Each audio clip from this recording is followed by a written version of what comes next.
9 dicks out of 10. Hello, and welcome back to the Unnamed Gaming Podcast. I know what you're all thinking right now. It's been a while, but we're back. We're back, baby. So, as you'll see, there's only two of us right now.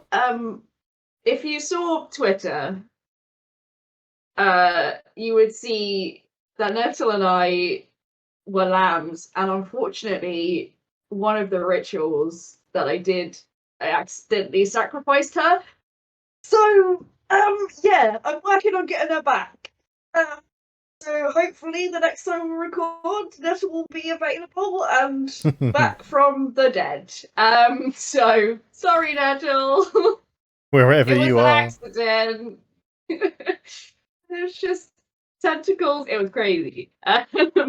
So leave that with me. I will get her back as soon as possible. But we are back, ready, raring to go with a little bit of a special. We are going to talk about our time at EGX last weekend. That was probably all backwards. That was probably all backwards. It definitely was. Except the X, because I don't know if an X can be backwards. But yeah, so we went swanning about in London, playing some video games and whatnot, and we had a fun time. Right, Tempus? We did. So we're just going to tell you about some of the stuff we saw, some of the stuff we played, and what we did, what we thought about it, and have a little chat about that. And then we'll do some things with like some videos that we took and all of that sort of stuff of us actually there. And yeah, it should be, a good time. It's a good time. So it's good to be back. It's good to be back. Yes. Recording and stuff. Before we do kind of crack on though, obviously we have put this out in the Discord and we're probably going to tweet it out properly, but obviously there's going to be a few changes to the format of the podcast. Because obviously, I mean, first things first, happy 1 year of us podcasting. We did that. Because we did it. That's been and gone now. But obviously, yes, we've been a bit on the quiet side recently, but a lot of things have happened in the outside world known as life, and obviously that takes precedence over this. But we are going to carry on, but things are going to change a little bit. We will be moving to a 2-weekly format. And I believe our release day will now change from a Saturday to a Monday. So you get us fresh in the morning on a Monday to start your week. And it's also because of the fact that we recorded on a Wednesday to get it all done for a Saturday, and sometimes it was a rush to kind of get it all done. But obviously, if we've got the weekend to get it all edited properly, and we can maybe do some funkier things in the future with it. Have some fun. Yeah. So from now on, every 2 weeks on a Monday, there might be some different changes as well. I think. I can't remember what we're talking about. And blogs now. So go check our website out. That's it. Yes, we've got a webpage. The link will be below. We've got a couple of blogs up there. We will be doing more. There will be some pictures from our trip to EGX on there too. Yeah, special content coming of things that we did there too. So yeah, that's a little bit of housekeeping. We did that. So yeah, it will be a good time. Yes. More consistency. Summer was hard. Yes, but yeah, so we are still going to be around, just a little less often. But it hopefully means we'll be a bit more, be able to commit more to the things, because sometimes it'd be a case of, we can't do anything this week, and then it would be like 3 weeks down the line. So yeah. Obviously, as you know, this isn't our job. We're doing this for fun, so unfortunately it does have to kind of take a back seat for things, but we do want to carry on because we enjoy it. We want to carry on doing it. So Yeah, we like talking about games. Gives us time to actually play new games as well if we've got like an actual week to do it. Yeah, because that's the thing. Sometimes you just didn't have a chance, did you? So No. but we did get to play some new games. Yeah, we did. So, So Tempus, want to hit us off on something that you played? cool. Well, I went on the Saturday, which was the busiest day, so I didn't really get to play much, unfortunately. I was due to go 5 days over the weekend, but conveniently that weekend, the trains from where I am to where the EGX was held were fucked all weekend. So I made the conscious effort of not having to go around the houses on the Sunday and just put all my eggs into Saturday. But we walked in, my very first EGX. Pow pow, straight through the line with my press pass. Excuse me, don't mind me, I don't need to queue. Oh, we should be wearing them. Wait, mine's here. Mine's in my car. Mine's here. Yay! Aha. Backstage passes like in Wayne's World. Just like, excuse For me. those listening, we're just like, Yeah. me, Press pass. Growing our passes about. See this? This is the press colour. Thank you. Blue is press. Blue. And we walked in and we was accosted straight away by some people. Come play our game. So we did. Yeah. We played a game. I cannot. Oh, it's going to do my head in now because I remembered it, and now I've lost it. It's orchestral something. Orchestral. Pretty sure that's it. I have the EGX website app up, but I'm gonna be honest here, it's not wearing it. It was on the like the Welsh thing. Hang on, I think I might actually have a slight picture of it. Picture. I took a picture of one nearby it, maybe. Oh yeah, orchestrated chaos. There we go. I did take a note. That sounds absolutely like us. So it was orchestrated chaos. It was a 4-person free for all. Basically, you were these tiny little colourful humanoids that you basically look like what you'd make a person out of clay. Okay. And we ran around on like this. It was a level that had like a giant vinyl on it and like the needle and all that. There was holes and there was traps and stuff, and you had to collect notes. And whoever had the most notes at the end won. You couldn't collect your own colour notes. And if you picked up an instrument, you could use it as a weapon against other people to knock their notes out. Right. So you swung like an electric guitar. You used a piano and it shot keys. It was quite hectic and fun. The movement was a little bit slidey.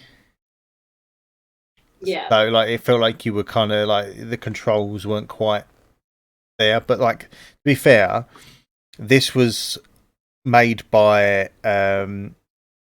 like the games program at a Welsh university. So obviously these are just students that have kind of made these games and stuff. But it was quite fun. I think Nettle won. Smashed us. That wins everything. Because I kept falling into the hole. Because, you know, it's my weakness. As is tradition. Yeah. Started off strong. But yeah, it was good fun. It was like 4-player split screen. I don't know if it'll be online multiplayer or not. But I can't imagine why it wouldn't. But you know that was quite fun. And then the next game over, I didn't play. I watched Andy and Nettle play it. I have missed the name of the game on this one though. But you were basically 2 little blocks. We're kind of getting through these levels, but it has to be couch co-op. It's a bit like It Takes Two and A Way Out. Like you had to play it 2 players. But yes, I missed the name of the game off of the picture I took of the stand. Good work from me.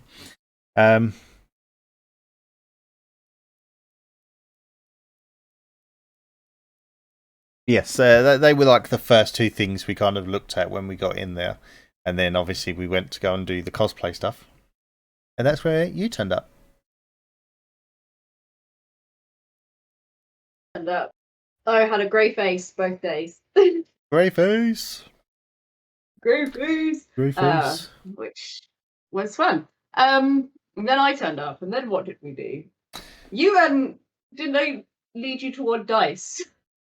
I mean, we went to the press room first, I think, didn't we? Yeah. Which yes. we recorded an intro, which you'll see in something else. Yeah. But yes, I was led to the D&D stand where I bought some dice.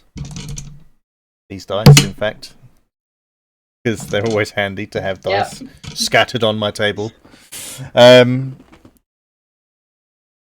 yeah, like I said, I only managed to play a few games, but there was a few that caught my eye. What did you play? I'll play a game that we played while you weren't around, Tempus. Sorry's about it. But one game that Andy Codmage, Nettle and I, it was a co-op game called The Curse of the Sea Rat. They were pirate rats. I did watch some people playing this. So it is a co-op side-scrolling hack and slash ? Very cute. So it had this really nice cutscene where you get turned into some rats, and then you get to choose your character that you play. Couch co-op, so you're all playing on the same screen, and it's up to 4 players, and it looks really nice. Like visually, it's a very nice looking game. And they were telling us that the more players you play with, the harder it is. Which makes sense because you don't want a game. You want adaptive difficulty on those kinds of games because you don't want it to be too easy if you've got a lot of people playing. Borderlands does the same thing as well. And yeah, it was super fun. There was some control issues that Nettle was having. I don't think I noticed them because I'm bad at video games, so therefore I just thought it was my fault. But we did really, really well. That nobody had defeated the boss when we played, and we were so close to defeating the boss. But then we died. It was quite hard. It was quite a challenging game. But I do think it'll be a nice sort of like sit around with a bunch of your friends and hack and slash away at this cute little game, and it had a really cool cutscene and pirates and rats. 2 of my favourite things. So yeah, that was a good one. That was a good one. I liked the animation in that. Yes, it was very good. Made me think of very like the DuckTales game. Yes, it had that look. Definitely did. Had that sort of like 90s cartoon about it. Yeah. Like Rescuers, I'm thinking, because they're rats or they're mice. They're mice, aren't they? Basil the Great Mouse Detective. Yes, like that sort of look. Loved it. I love that film. I love it. So that was a good one. Good one. I played a bad one. I'll tell you about a bad one I played. It was a mobile game called Don't Be a Chicken. But I think it was made for children. And you just had to, if you're on a tablet, you just had to move across collecting eggs and not get hit by cows. And it was really easy and really short. And it was a difficult mobile game. Didn't enjoy it very much, but I played it. It'd be very good to distract children. I mean, like you said, it might have been actually built to just be like a simple mobile game. Yeah. Oh, it did say This game is accessible for visually impaired and blind gamers. That's really cool. But yeah, the cows were pretty freaking scary. That's all I'm gonna say. Don't mess with cows. Look at. Can you see that? I can. Look how scared that chicken looks. Yeah, I can just make out the chicken's face. This is this. Yeah. That was one more. So yeah, I think what was it? I tried. Oh, that was it. I'm just trying off the top of my head when I've got literal pictures here of what games I played. I played a game called Wild Mender.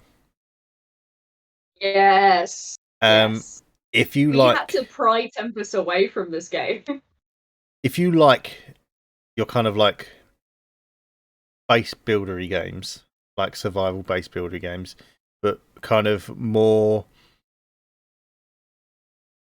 like less serious, but it's like it's got a story to it and stuff. It's kind of like I kind of don't want to just, this is the problem, right? You don't want to compare games to games, but it's the only way you can describe them for other people that have never played games. But like it felt Breath of the Wildy kind of with its animation. That's exactly what I was going to say. Yeah. I was going to say that. And everything, but it was. I keep getting Animal Crossing in my head, but it's not. It's not Animal Crossing at all. It's no. Yeah, I mean, it's. I mean, it isn't. It hasn't, because you go out and you do your collecting for resources. Then you have to craft on a craft table to make benches and weapons and things and shelter and stuff. So it does have that element to it, but it's not. Like, I mean, Animal Crossing was probably the furthest away from that kind of game, but nothing else is really popping into my head to describe it. But basically, you awake in this desert, and a mysterious voice talks to you. You go and find it, and it's like a crystal spirit. And you just run around collecting some stuff, building some bits like it tells you to do. I then had to go to a certain area to collect something, and then come back. And like the demo would have gone on, but I'd been there for like maybe 20 minutes already, and I felt bad that everyone was just stood behind me watching. So I kind of like. I was really intrigued by it. I was enjoying watching you play, and the guy at the booth was telling us once you've done like this tutorial area, which Tempus was playing, it then becomes a co-op game. Yes. So you can bring your friends in to base build and such. Yes, so it's like it goes up to a 4-player co-op, but the co-op wasn't available on the day. They said they was having internet problems, but that's kind of what hit me as well, because those kind of games like are very much a kind of regular solo experience. I mean, Stardew Valley got multiplayer at like a very later date. It'd been out a few years before kind of they brought it in. But it's nice to see something like this that you can play with people straight away. It's like it's a recent release as well, Dinkum. That's very much like a Stardew Valley, but it's multiplayer from the off. And I think people realise that everyone likes to play those games with other people as well. So thinking like it's not at all, but it's kind of Minecrafty. Yeah, like the building of stuff, but then so it's like Craft of the Wild.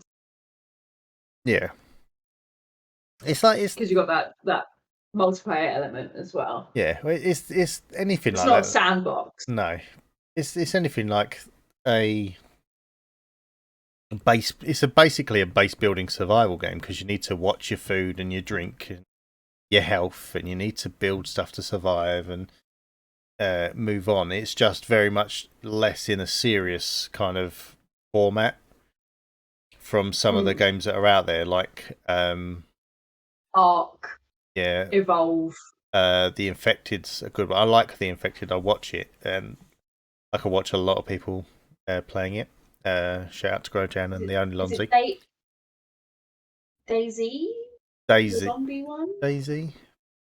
Possibly, yeah. I think you don't have to build though in that one. I think 7 Days to Die is another one like it. You have to get your supplies and stuff and basically build out your base before a zombie horde hits you. Like anything in that vein, like it's a base builder survival game, but it's more like it's a more bright, vibrant world compared to like a dark, dingy, zombie infested apocalypse place. But yeah, yes, the guy was saying about like giving us like little bit story elements of it, and it's like a world had been destroyed and you have to make it a lush environment again. And I got the vibes of climate change and improving our world out of it, which was oh my if it God. has that kind of point to it. There's a message here. I'm on board. There's a games can be messages. They're not gonna make us violent. No. I promise. The games don't make us violent. The people that play the games. Violence makes us violent. Being human makes us violent. But that one was a good one. Yes. I didn't play it myself, but just watching you play it was like, oh, this looks just chill. Yeah, see, that's the thing. It was chill. As much as I couldn't get on to play some games, watching other people play them, you still kind of get a good picture of what the game is. Like, I mean, it's a weird one. I watched you play Block. About that, the Block. Yeah. And I looked over your shoulder and I was like, yeah, I'm confused already. I literally don't know if I was doing it right or if I just read the description of it, and it's a minimalist city building toy. Place randomly generated buildings on a square and watch your tiny city come to life. So basically, it's just like a pixel art square, and you just literally place things. I think it's just to relax. Yeah. Because there's no rhyme or reason to it. You just sort of place them down. Because they're procedurally generated, you can't. And you can only put them in certain places once you've placed something. So you couldn't like put one thing on one side of the square and on the other. It's like you build out. So I just guess it's one of those sort of relaxing games where you just like methodically just put things down and just keep growing and growing. I don't think there's much point to it. Yeah. It didn't look like there was a purpose or a point or anything, like you said. There, like just from looking at the screen, it didn't really show much from it. Whereas at the same time, behind you, Net was playing Dorf Romantic, which was one we'd seen a trailer for when we did our opening night speciale. But that was in the same kind of vein where you got tiles and you laid them down, but it felt like it had more of there was an actual purpose to it, because each tile had like a certain element on it, like water, a tree, like train track, rocks, houses, and you placed them down and everything. But you got more points if they like linked to other things of the same, or if you had like two villages, like two houses next to each other, you got minus points because they wanted their space. Yeah. But that was quite fun watching Nettle play that, and I definitely think that's one I might pick up myself, because I just think that it's one of them ones that looks like it could just be a nice little puzzler that you could just sit and play to relax to. For its name, where you it was like a temple run where you built like things to keep the enemies away, but you could only put certain. It was procedurally generated as well. And so you could either put a path down, or you could put a. Well, you had like 3 to choose from, and then you'd set a run, and then if you destroyed everybody, you win it. That was good. I can't remember what it was called though, so and my list doesn't tell. Was that at If EGX? you figure it out, tell us. Yeah, I'm pretty sure it was one of the days you were there. Lobby. I was very tired by the end of it. Oh, that's cool. So what else caught your eye? So I played a game called Shadow of Doubt. This I really liked it. It's a detective game, and it's procedurally generated detective game where you have a mystery to solve, and the mystery that I was solving was a murder. A murder. But you basically just have to find clues, and then like, so I was looking in this guy's apartment, and I'd have to go through the trash, and then I find something in the trash. But it had this really cool thing where it had like a conspiracy board. So your menu, you would get like clues, and then you could then go, okay, I think this receipt here, it links to this guy over here, and then you can like put like a red streak from one part to the other, and you just build up clues to build the mystery of, well, like solve this murder. And I did have a little glitch, which was really funny when I was playing it. So you break into this house. You're a private detective. You're told to go somewhere. You break into this house, and you find this guy murdered. If you break into the house and you close the door, the police come, and they're supposed to knock on the door, but mine didn't do that, and it just walked in and started shooting me. I was like, shoot first, ask questions cool. later. So I punched them and ran. But I found out a lot about the guy, but you get things like a fingerprint scanner, so you can like gather fingerprints from the area that you are. And every person is like NPC is interactable within the game. So anyone that you see procedurally generated, you can then question them. It's like, so did you know so and so, and all of this sort of stuff. And yeah, there's like lots of. So it's not just solving a murder. There's like robberies and burglaries and other stuff that you can do, but it's all like procedurally generated. And there's going to be in the full game there'll be different places. So I did mine in like a city, but then you might have another place to go to solve any kind of crime. And I found I liked it, and I actually really liked the art style because it was a 3D pixel art. Yeah, so it was like Minecraft. Yeah, that's why I said it. It looked like Minecraft. Minecraft, but small, like more like smaller, refined blocks, I think. Yeah, so you can actually like see faces. Yeah, like the description on the EGX website is a procedurally generated detective experience set in a fully simulated sci-fi noir world.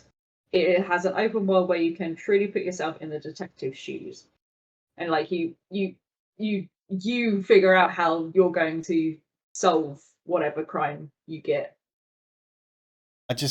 Go rough people up. I think what sold it to me was when you said that it was procedurally generated as well, so like everyone gets their own kind of instance of a world and cases and things, so not everyone would be playing the same game. You get a different story. So the demos were the same, but their plan is that you log in and whatever crime you're trying to solve is going to be different to the next person's, because of I love procedurally generated stuff, to be honest. But it's weird. Like, I mean, it's not the kind of thing where you think procedurally generated detective thing, is it? Like normally that kind of thing is it's hard set cases with like everyone gets the same thing, everyone like it's all the same clues to get you places. Whereas this is like me, you, and Nettle could all sit and play it one night and all have completely different things going on. Yeah, yeah. And like real life crime. Yes. No two murders are the same. Shh. Could be a serial killer. You don't know. What do you mean could? But yeah, no, that did look really good. I think that's one I'll be picking up myself as well. There was a few there that I've definitely like. I think I'll get that. I think I'll get that.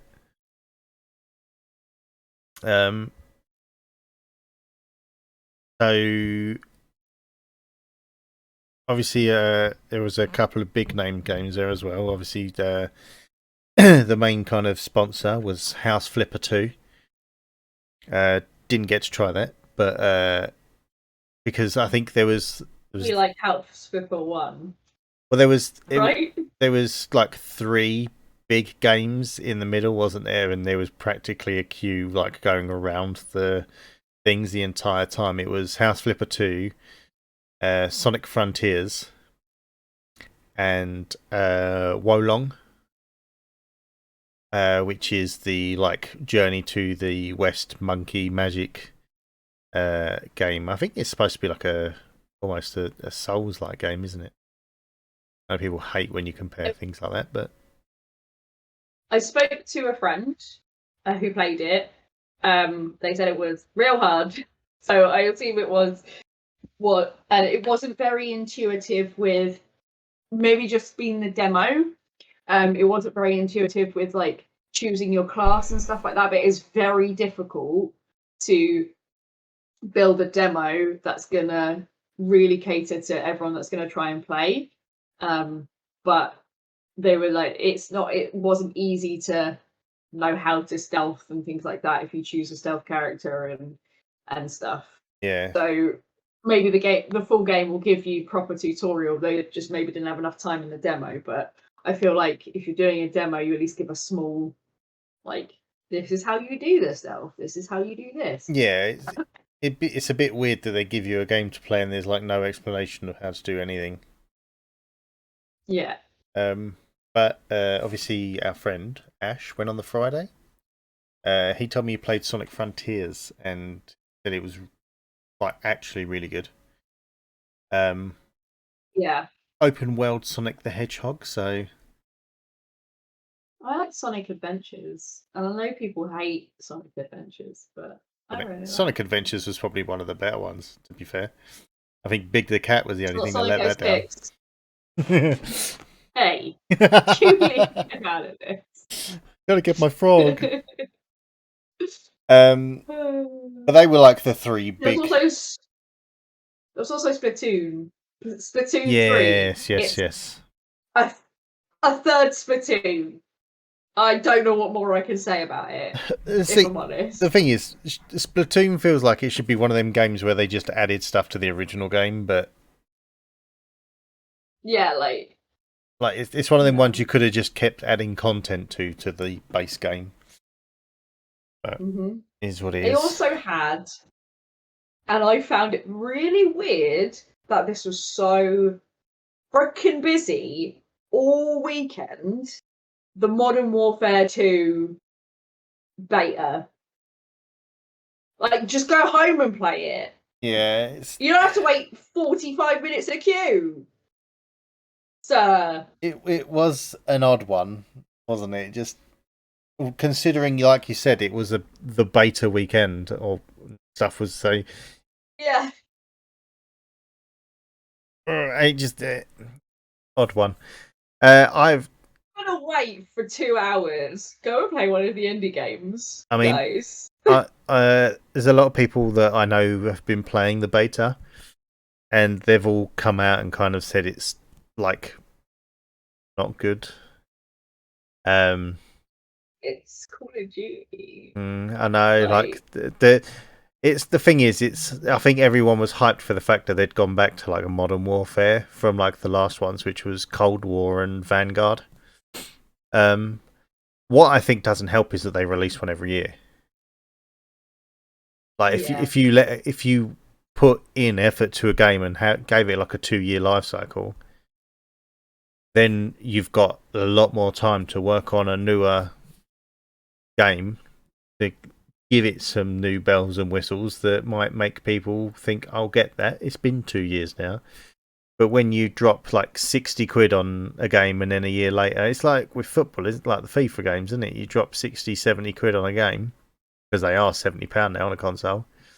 I realise Ubisoft have gone back to this, but it's like when Ubisoft took a break with Assassin's Creed. Yeah. So they were popping out an Assassin's Creed every year, and we were getting fatigue, and then they went away a couple of years, and they came out with Origins, a completely different game, you know? Yeah. I mean, they've just come out. I mean, it'll be 2 years, kind of, between Valhalla and what the next one is, which is Mirage.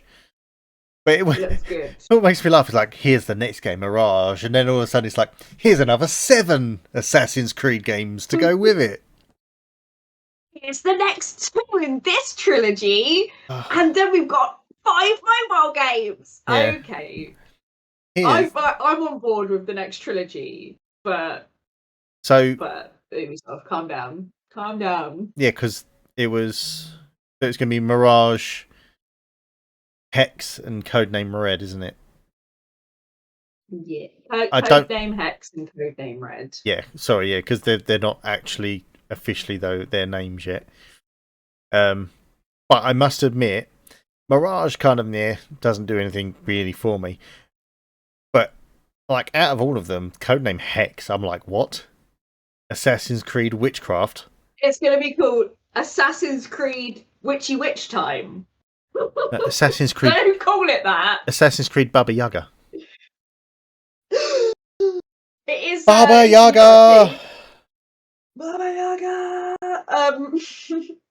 I mean, it just feels like to me that they will have a bunch of female assassins, and I'm all fucking for it. And I know they've got the main female assassin in Mirage, the mentor, voiced by the amazing. Oh, I can't pronounce her name. I know who you're on about. She's in the Expanse. Yeah. Yes. She's amazing. Has an amazing voice. Love her. But if they're going witch trials and they're not going Salem witch trials, they're doing Roman witch trials, you're gonna have some massively big female, like strong female characters, and I'm all on board for that because everybody knows my favourite assassin is quite clearly Evie Fry. The best one. Yeah, the thing is, like they've gone down this route where you can choose to be male or female with the assassins now anyway, can't you? But yeah. Well, I mean, I guess we'll see. If you just have a girl in it, you'll lose all of the gamers. Anyway, we went off topic here. We're talking about the news lab. I know, yeah, we've gone rather than our EGX special. But right, back to EGX. Back to EGX, but back in the room. But then, okay. To be fair, all this stuff's kind of come out while we've been away, so we were bound to talk about it at some point. Let's talk about it. So another game I saw that looked quite cool was Die After Sunset. You see that? Tell me about it. I didn't see that one. So it's a third-person kind of shooter. I have got a picture of the poster here. Don't know if you can see that very well. Oh, she cute.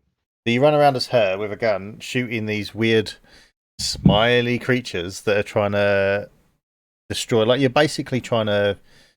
It looks like you're trying to rebuild this resort on a beach.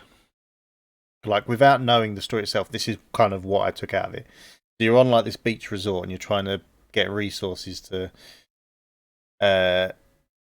rebuild it. And to get the resources, you have to fight waves of these monsters. And like after a certain amount of time, they were called the Murkers. I think they were called Murkers. and then after a certain time, the Merkraken turned up,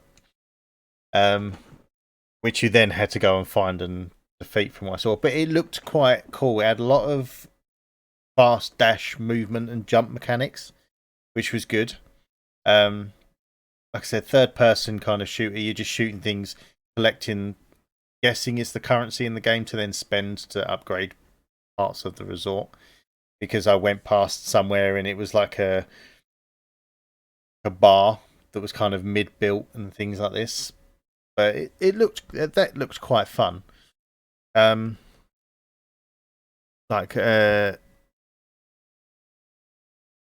was just. Sorry.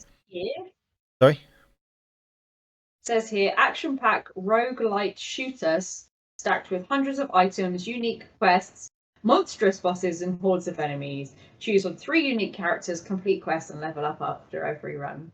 So that makes sense then, roguelike. Mm-hmm. For the fact that you're going in doing these runs to collect things to upgrade and stuff. It definitely makes more sense from that. Yeah. But yeah, no, that looks pretty good. I found it searching for it. Yeah, you see, I did my research. Okay. What else did we? So I didn't play this, but I really wanted to, but no one would get off it. So it must show that it's really, really quite good. The Last Hero of Nostalgia. And the reason I wanted to play this is because you play as a stick figure. You know, like original gaming, like Pong. You look like you're made of Pongs, of the little ball. Pong paddles. Right. Yeah, it's essentially, but like it looks like you can upgrade your armor and stuff like that, but all the armor is really it's like modern day sort of gaming. You're this stick man, this light stick man in full like armor, and it looks really fun. And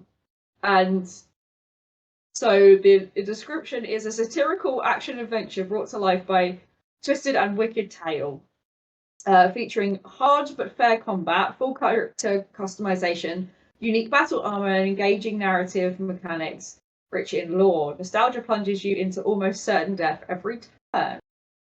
But you are literally, look, you're just lying. You're just a line. You're wearing freaking armor. And like it looks really cool. Like, it's very well animated, even though you are a stick. You're a stick! I was watching people play it and it looks really fun to play. So I might be grabbing that up when it's released. I'll have to check out the trailer or something for that one. There was a trailer playing, like, this is what made me wanted to go line up to play it. And they had like the little. Do you know where the stage was? Yep. Where that other game we'll talk to, but it was next to that, and there was literally a version of it just standing there. He was just like this stick man holding a shield, and I was like, "This is crazy. What is this? What is this game?" It was fun. It looked fun. I think I'll be playing that. Yes. Any other ones you looked at? Actually, had a play around with? Literally by where we were just talking about there was a game called Wavetale. Yes. That really caught my eye. Yeah, I don't know. Did he get a go on it? Mm. That's probably. There is one other game actually that I probably wanted to play more than this, but that was the one that I kept walking around to in the hopes that there wouldn't be 5 people waiting. And like, I know I could have easily queued to play it, but at the same time, I don't want to stand around. I'm lazy. But it was like, it made me think of. Have you ever seen the game Windbound? It had that kind of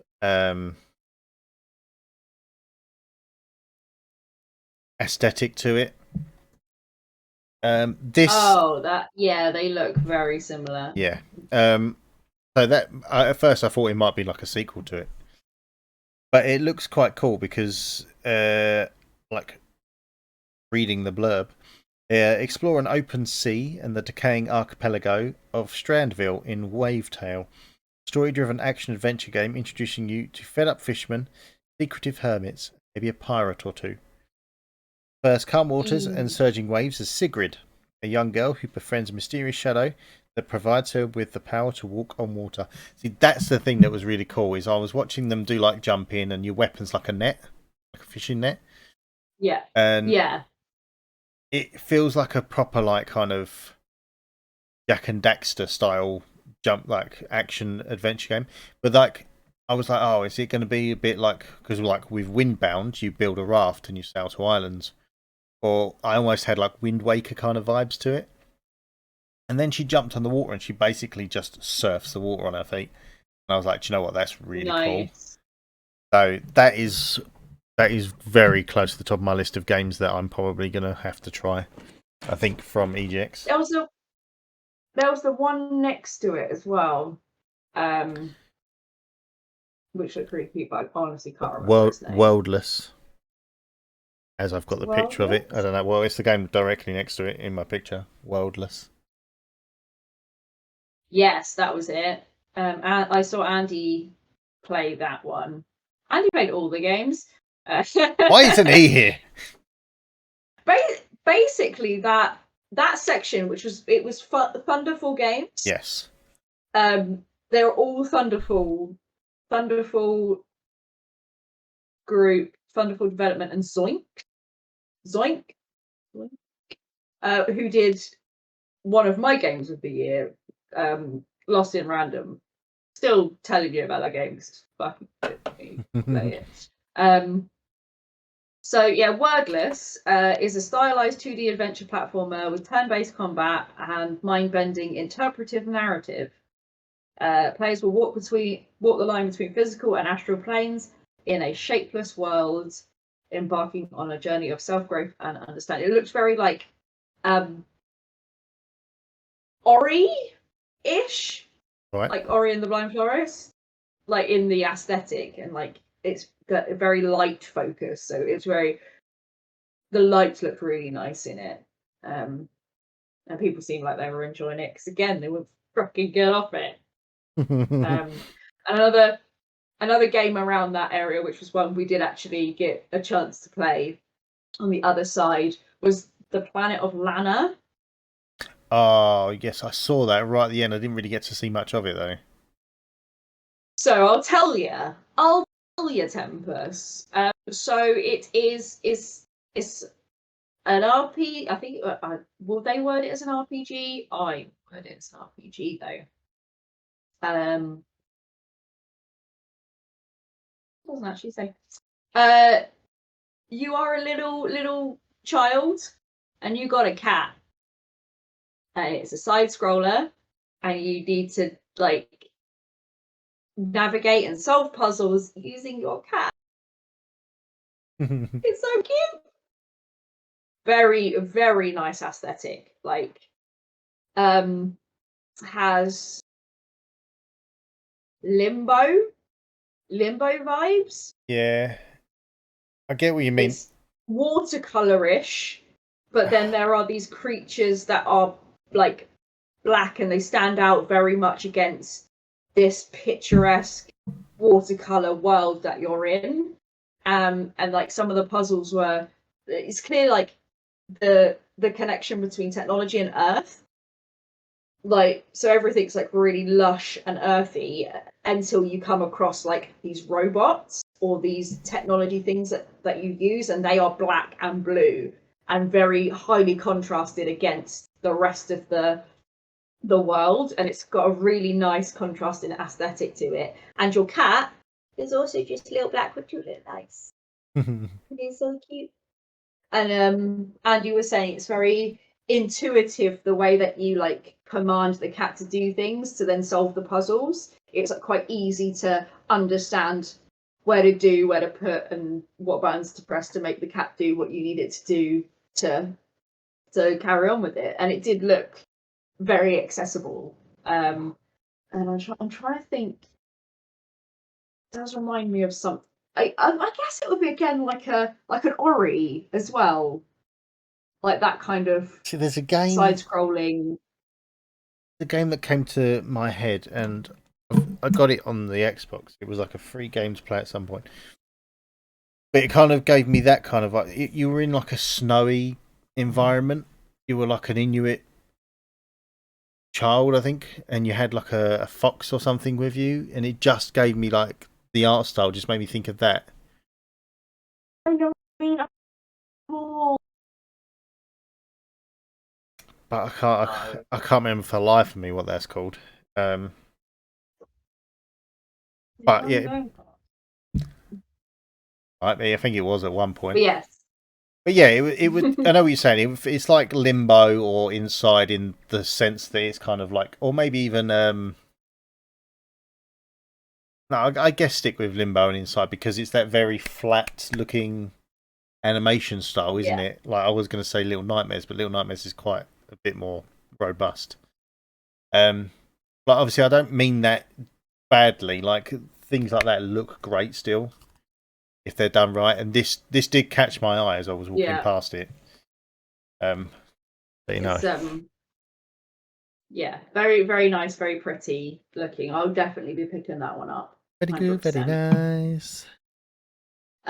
Sticking in that area, just a little tidbit to look at. I played a little game called Tinker Town. Tempest didn't like it very much, but I thought it was fine. Just sort of like a little buildery sort of resource collection, dungeon crawly sort of thing. The only thing that I didn't really like too much about it was it didn't tell me how to do anything at all. I just started and I was just like, I don't know what I'm doing. I'll punch this, see what happens. Maybe that's kind of where I was put off from the fact that it kind of just loads you in and there's like nothing to explain. Like, you know, it doesn't say, right, press this to do this, do this. Like I was talking to, I found out I was talking to the guy that's wandering around there. It's like, collect this stuff. Like, okay, cool. So then you're looking around, nothing's, because it's a pixelated, like a flat pixelated, 2D pixelated, top-down view of this place you were in. And I don't know if it was just that aesthetic. I just couldn't get into it. I played like maybe 5-10 minutes of it, and I was just like, do you know what? I think that's enough of this for me. And normally I like those kind of games. You know me, I love me like Stardew, Disney Dreamlight Valley. It was trying to be Stardew, I think, but I don't think it hit the mark. I mean, it might be. Not every game needs to be good, right? No. Well, the thing is, there will be people out there that like it, and that's fair. That's what you make games for. You don't make games for one person, do you? You make it in the hopes that there is a core group of people that will like and play your game. But yeah, it's like I said, considering that's like kind of my game, I love them kind of like farming sim kind of games. It just, I don't know. I feel like there's other games out there that were doing it a lot better. But yeah, that's just me. I think I have one more to speak about myself. I do too have one more, which was my game of the weekend that I never actually got to play, but it just looks so good. It was called... Right. It was called Beneath the Woods. Aha, yes. Not the one I was going to talk about. Go. So there's my sticker. Yeah. Basically, what caught my attention was obviously in that you can see that sticker without it going all fuzzy. It was like this 2D art style on the screen, but it was like in an old TV screen. And yeah, so like they were talking and stuff, and then as the characters were talking, you'd then get a choice to make stuff. It was almost Telltale in that theme, that whatever your decision was, change the aspect of like the story and everything as it goes on. And then after you've done like this basically intro, this is basically a playable intro to the story of the game, which is like really cool. and then when it hits the actual gameplay, it flips from this like 2D like visual that you was kind of okay, what is it? It's a interactive novel kind of thing that you're playing along with. It then flips to this 3D game, but the art style is so good in that aspect, like because it can go horribly wrong from going 2D to 3D, but going to 3D, you could tell that it was the same characters. Like it still had that art style to it, like but in 3D, and it just looks so good, and it actually like kind of blew my mind a little bit. I spoke to one of the guys that was there, and a little bit to the actual game designer, and he was saying it's like you start off like with this obviously 2D story, whatever. Then when it flips to 3D, you're then in this almost escape room puzzle adventure game in this abandoned church in the woods, and it just looks so cool. I'm hoping. I'm just looking at a video of it. I'm hoping because I've got to email him, but I might have him. We might get a special with him. Talk to him about this game, so watch out for that. I do need to email him. Watch this space. Watch it. Watch this space. But that was very much the game that I was like, I went back to like 6 or 7 times, but there was always so many people around it, and I was like, I don't think I'm ever going to get on it. But it just, even without touching it, I was like, I know I'm going to love this game. I think it was just the initial art style, and it was the switch again from 2D to 3D. It was just like, oh my god, this is still the same game. You can still see the same characters. The art style still works, but like it's I'm not doing it a service. You kind of need to see it, really. But I do actually, we do actually have some press pack stuff. So I might, I'll put that up on the webpage actually. Under I'll do a thing on it. Hello? Go to our website. Yeah, go to our webpage, link below. But yeah, that was the game that kind of it's not left my head kind of thing since we've been there. So yeah, I can't wait for that one. You go. I lied. I absolutely lied. So we adventured down to the arcade games. Okay. And I played Space Invaders because reminiscent of my childhood, if I'm honest. So yeah, I played some like old arcade games, which were just real fun. So I wanted to mention them. Good old arcade cabinets. Love that. Nettle and I got nostalgic not playing the hero of nostalgia. We sat down and we had a quick little game of Street Fighter 2.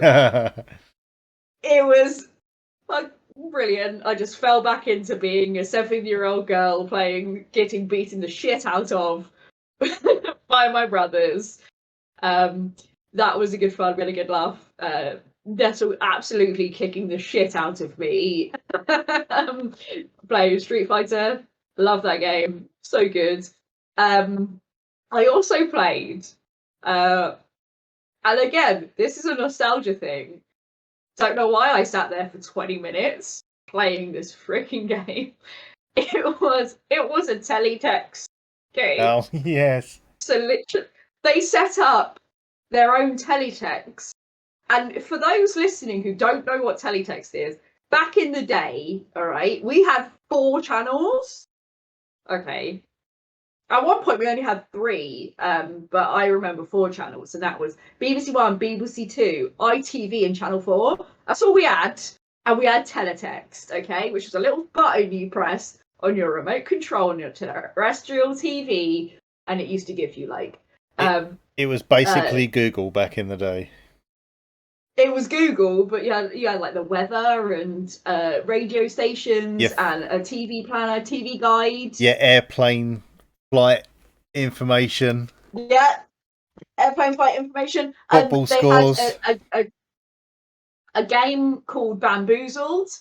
So when I was 7 years old, I used to play Bamboozled all the time, and it was like a question and answer game, like Who Wants to Be a Millionaire? So you get like 8 questions, you get a question, get them wrong all the time because I was 7 years old. I didn't know general knowledge, but fucking loved it because it was called Bamboozled. But anyway, it was teletext. They had made these teletext pages, and you basically had to find the names. You got like 4 clues, and you had to find these names within the teletext game. So you just literally flipped between teletext levels trying to find what these clues were. There was no point to it because you didn't put these anywhere. It was literally for your own. You wrote them down on a piece of paper by the side of this game, but it had a remote control, like an old, big, massive Panasonic remote control, and a little TV, and it was just teletext. And I don't know why I sat there for 20 minutes, just literally flicking through and reading these fake articles on fake teletext. Brilliant, absolutely fantastic. Can't remember what it was called, but it was a great game. I would highly recommend. And then an actual last game that I actually played. So on Friday, Nettle and I, as you know, she got sacrificed because we were dressed as the lambs from Cult of Lamb. So we were accosted, I'm going to say. We weren't really. They were absolutely lovely and they were really nice. But they're like, we have a game that was highly inspired by Cult of Lamb and you guys have to come and play it because you're dressed as the lambs. Yeah, of course, let's go and play it. And it was called Play Pretend. And you guys, it was so good. Like, you were a little girl at school and you basically go into the playground and you beat up enemies while you're on your break at school, but you're just playing pretend so nobody dies. You just play and pretend. You just beat in hordes of enemies, and then you go into the classroom and you have your lunch, and you also have to like do a little puzzle to like build up your stats and things. And then you go outside and you meet a friend who then you play pretend with. And then if you beat them in the battle, in the full game, you then get to play as them. So you just like recruit friends and you get to play as your friends. And it's so cute and it looks really, really nice. And there's like little mushroom people. And I had a great time playing that. And I just like the fact that nobody gets hurt because you're just playing pretend. It's like, I love it. I like that idea. So cute, especially considering the fact that it is like kids in the playground. Because you could easily have. Well, I mean, there probably have been games out there where you play as like a young kid and you're actually hurting and killing enemies and stuff. But it's quite a novel idea that they're just sleeping. It's fine. It was like they had this demo and they had been working on it for a month. And it was like incredible. It was just polished and it looked really nice. I'm going to try and find out who the developers were.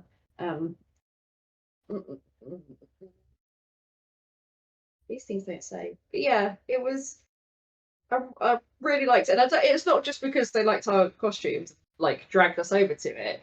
I genuinely played it and was like, this is really cool. And how you upgrade. Because you basically you're in the playground, you do your bit, and you like destroy the enemies and stuff, and then you go into a classroom and like a lunchroom. There's people dotted around, and you can buy like swap candy for like they are puzzle pieces. You then take those puzzle pieces and you put them on a piece of paper and fit them in place, but it then boosts you up, and then if you fill in this full puzzle, you then get extras, like the one that you could fill as part of the demo, which I didn't do because I didn't do it right, because you have to place them in specific places in the right order, and you have to make sure it's totally full. You have like a bomb, and you would get, if you filled that in, you would get 3 bombs in one, rather than just throwing 1 bomb out. So you throw 3 bombs out.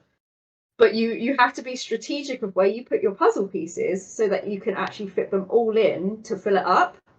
because the puzzle pieces you can't change. You can just change the shape of it. Sorry, not the shape of it, the rotation of it to fit it in. And I thought that was really so you have to think about how you're going to level up, which I thought was really cool, personally. It was very cute. I liked it. It sounds very well thought out, considering it was just a few months old demo. Yeah, and yeah, it was very cool.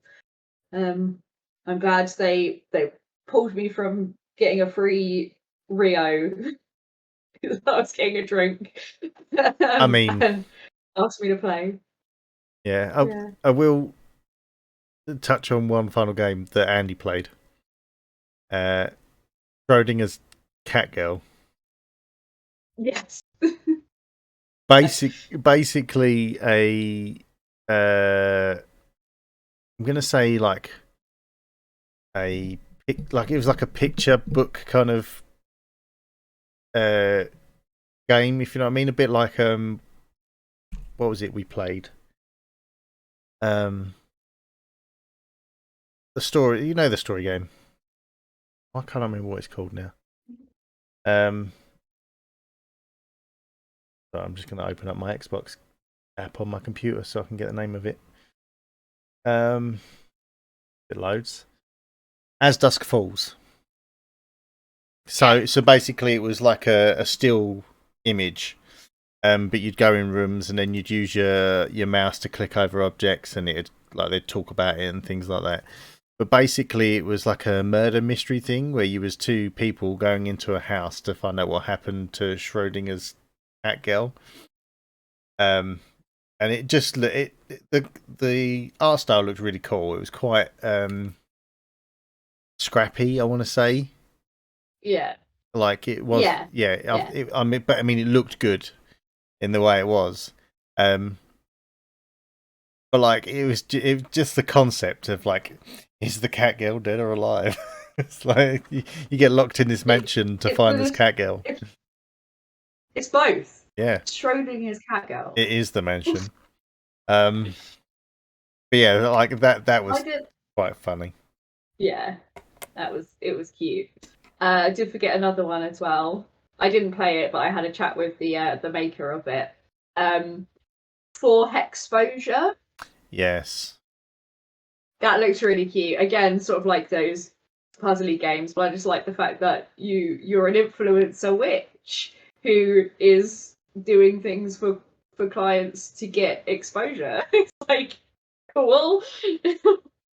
Looks very nice. Yeah, that looked really cool. The fact that it was like these people wanted remedies and stuff from you, or whatever. So you then had to go out find the ingredients to make the potions, to then give to them to cure their ailments. And there was a cute little frog. Yeah, cute little frog. It was quite large. Like the characters were quite large on the screen, from what I noticed as well. So it wasn't quite like little dinky characters. Like the witch was almost like probably a quarter of the size of a screen. He had a massive hat too. Yeah, and she rode a broom. Yeah, that was a university project as well. That's why I couldn't find it on the thing. But yeah, just someone doing a little project, and it looked really polished. I'm in awe of these people. There is one other game I think that Nettle played, which was Strange Horticulture. And if you'd like to hear about that, Nettle has a blog up on our webpage. Link below. Go and read it. Gonna ram that down your throat. Go and read it. Sweet. Yeah. But overall, Tempus, I know you're only there for the one day. Yes. What did you think of your first EGX? It was good fun, and I think that's because I was with obviously my friends. I don't know if I kind of feel like I expected more of it, because like the size of the hall was small. Yeah, the size of the hall of it. I think obviously things have changed since COVID and stuff like that as well. But like from the hall they used, it was only really the front kind of third that was being used for like new game demos. Everything after that, like almost the back kind of feel like half of the thing was like the arcade machines. and then like there was like quite a big area for like tabletop gaming, which I, obviously I don't mind that. I like tabletop gaming, but it feels like it was a lot of wasted space. And like Andy said, it was quite busy, but for me, it felt quite quiet for an event. I'm considering the only thing I've really been to relatively on a regular basis would have been the UK Games Expo. Obviously, I didn't go to the last one. That was the first one they did from COVID. I'd gone to like the 5 previously from COVID, and you just can't move in the NEC at all. Like getting into stalls and looking at things, you can't move. Whereas this, like I said, I couldn't get on games, but that doesn't mean I couldn't stand there and watch. There was still space. But like I said, it's just, this is my experience for it being my first time. Whereas I think if I'd have gone a couple of years ago, yeah, when they get the big AAAs back again, it will be busier, I think, but they're still, a bit worried about travel and things like that. So we'll get back to the EGX of time past. But at the moment it's still smaller, but it was nice, and it as you said, it gives the chance to actually like look and play at things. Yeah. So I mean, I'm glad that I was able to get there and everything. I was going to go regardless. I think I've just been, thank you EGX for blessing me with a press pass. But it was nice to get to try these new games that some of these I probably wouldn't even know were about. You know what I mean? A lot, because that's the thing with some of this, is a lot of those games there I probably wouldn't even realise had been made or released. I'm not saying that like it's a bad thing. That they do is they have, like, you can pretty much wishlist everything on Steam, like all of the games that are going to be released. They've got the QR codes to wishlist, so it makes it really easy. If you see a game, you're like, yes, I definitely want to play this and need to put this on my wishlist. You go snip, and then it's done. So yeah, I mean, it was nice for them to basically promote the indie stuff over a majority, like the other stuff. And like I said, I know they had the big booths there. Street Fighter 6 as well, didn't they? There was a handful of like bigger games that they got a big footprint. I will say that. But it was nice to see quite a big indie area. Like comparing that to WASD that we went to earlier on in the year. I think I really enjoyed WASD, like over EGX. So I hope we can go again next year. I mean, we probably will, but when all the big names a bit, good. Well, yes, we did it. We did it. Not very well, but we did it. EGX. So I'm gonna have to go and like say some prayers and stuff and try and get Nettle back. Hopefully in a couple of weeks' time, I will have succeeded in that. And there will be a third box and a better overlay because this is my bad attempt. You're fine, shush. But while you wait to see if my successful resurrection of Nettle happens, you can find her and Nettlecreates on everything. I heard that she's got an OnlyFans, so go and do that. Go and subscribe to that. Twitch, Twitter, all of those things. Tempus, who are you and where have you been? I am Tempus, and you can find me at Tempusbe at all of the same sites that Nettles got. So go and check out Tempus's OnlyFans. I hear it's only feet, so be fetishes of that. It's all dad belly, I'm afraid. I mean, do you know the difference between a kink and a fetish? I'll tell you later. Anyway, and I've been Bendy Ben's costuming on everything. I don't have an OnlyFans because you don't need to see that. But we had a great time at EGX. Thank you very much for allowing us to be there and be crazy in our costumes and things. Which, if you go to our website, you'll be able to see some pictures going up soon. Yes. Join our Discord. I'm going to start saying this now because like, share, and subscribe. Yes. On YouTube. Please. Oh, and we are on all platforms, podcast platforms. But if you want to see our faces on YouTube, the Unnamed Gaming Podcast, we're there. You can see us. Why not do some both?